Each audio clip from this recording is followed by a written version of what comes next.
Oh, wow. Oh, like that's for me. Like, you're not going to knock that back. I've actually had a gulp. We know where that's going. Is it actually a cocktail or is it just water? Because knowing us, it could be just water. It's a showbiz cocktail. No, I think... Is it actually? I don't think you can tell anymore. I think it's real. OK, well, if it is real, it is, of course, it's a vodka martini, shaken, not stirred. Yeah, which I believe doesn't actually make any difference. I think they just say that in the film. I think I spoke to Obama once, it makes no difference at all. When someone asks for that, you know they're an idiot. No, obviously, the reason we gave you the whole Bond walk-on and we've given you the cocktails, you're doing a Bond special tomorrow night. There's a Bond special going out ITV tomorrow night, 6:30. We get to talk to Daniel Craig. Had a nice chat with Daniel.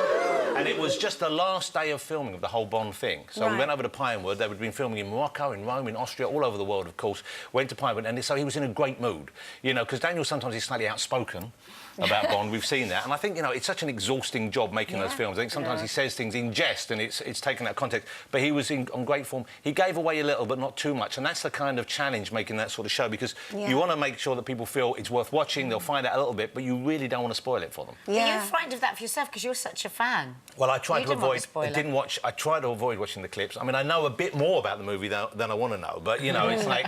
I mean, I try and avoid watching trailers online, because these days... They give it away. The whole story. When I was growing up, you didn't know about a film until you sat down at the cinema. Exactly. Good or bad. Now, you've seen all the best bits for like a year before. Yeah. In fact, the trailer... I was in the cinema the other night, and the trailer for Spectre seems to go on for about 15 minutes. Don't tell me. I don't know what's in it. There's this guy, called Bond. But there's lots of promises of great gadgets, and there's going to be more with... Well, there are some... I know some of the gadgets. Oh, do you? M is back, of course, not Judi Dench, it's the new M. Yeah. Q features a little bit more in it. Of course, there are two Bond women. We don't call them Bond girls anymore, it's Bond women. And one of them, for the first time in his life, Bond has an age-appropriate girlfriend. I know. She's 51, 50, He actually has to have a conversation afterwards now. Put the kettle on.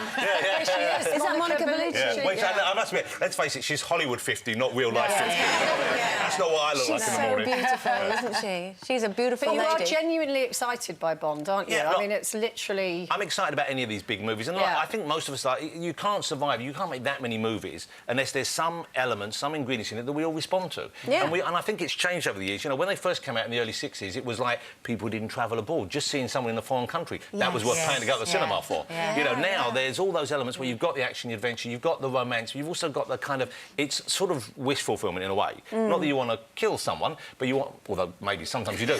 But you want to have that exciting life. You want to travel, you want to meet new people, you want to be kind of like, you know... I like that you can relax because you know he's going to get away with it. Well, it still gets me, though. There's always the fear that he might not. That's why... I mean, I'm a huge Bond fan. Well, that's what makes it do you hard think for them. about the possibility of a female Bond?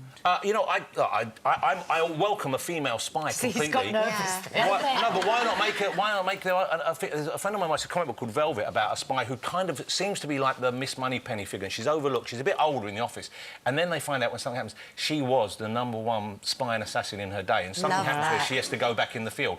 That would make a great film. You'd make a great Velvet. Yeah, I would. But you'd have to take your dogs because they've been barking upstairs and driving me bloody mad.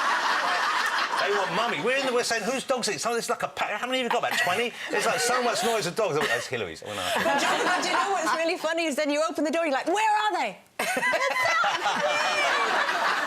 Maurice dog makes the biggest bargain. I don't think there should be a female Bond. I think some things... It was written for a male character. And if we look at the context of the 50s, when it first was written, of course, you would not have had a woman in the field doing that, probably, unless she was under sort of deep cover. But, you know, I think...